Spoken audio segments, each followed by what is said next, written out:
Kamar 713. Housekeeper. Sally dan housekeeper temannya sedang makan bersama. Sally bertanya, apakah dia pernah diganggu juga di kamar 713 itu? Karena housekeeper itu sudah bekerja lebih lama. Housekeeper itu bilang, kalau kamar 713 itu harus dibersihkan bertiga, tidak boleh berdua.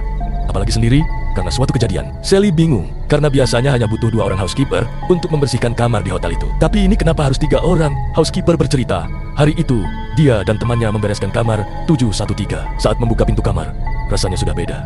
Udaranya terasa pengap, terasa sesak sekali. Padahal kamar kosong. Tapi ketika masuk, rasanya seperti banyak orang di sana.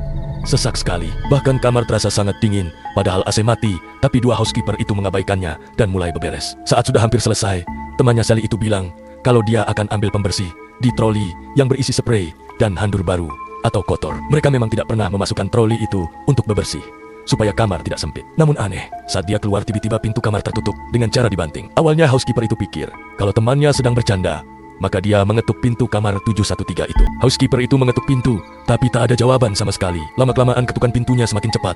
Masih tak ada jawaban. Dia menjadi takut kalau temannya celaka, karena dari dalam tidak terdengar apapun. Housekeeper itu memanggil Teddy, supervisor hotel, untuk membawa kunci cadangan. Dia datang bersama security.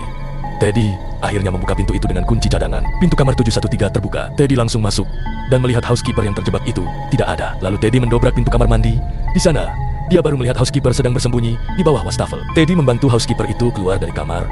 Lalu security menutup kamar dan menaburkan daun bidara di lantainya. Housekeeper yang terjebak di dalam kamar 713 itu menceritakan kalau saat pintunya tertutup, dia berusaha membuka pintunya, tapi tidak bisa. Dia lalu berteriak dari dalam kamar, tapi tak ada yang menjawab. Ternyata mereka berdua saling berteriak dari dalam dan luar kamar, tapi tidak saling dengar.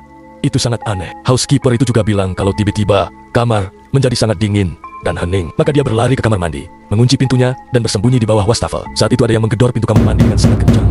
Lalu, tak lama kemudian, pintu kamar mandi didobrak Teddy. Housekeeper itu lega, karena ternyata yang menggedor pintu kamar mandi adalah Pak Teddy. Teman Sally housekeeper itu lalu bilang, kalau sebenarnya Teddy tidak pernah menggedor pintu kamar mandi. Begitu masuk kamar 713, tidak ada orang. Teddy tahu kalau housekeeper yang terjebak itu pasti di kamar mandi karena pintunya tertutup.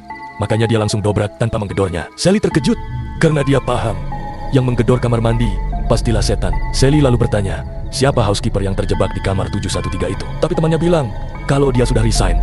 1 minggu setelah kejadian itu, housekeeper yang terjebak di kamar 713 itu sudah resign. Teman Sally housekeeper itu juga bilang, kalau Sally harus bawa kemana-mana botol air yang berisi air rebusan daun bidara untuk berjaga-jaga jika nanti jaga malam. Sally baru sadar kalau air berwarna hijau yang diminumkan padanya ketika kejadian itu adalah air perasan daun bidara. Jangan lupa subscribe, follow untuk kelanjutannya.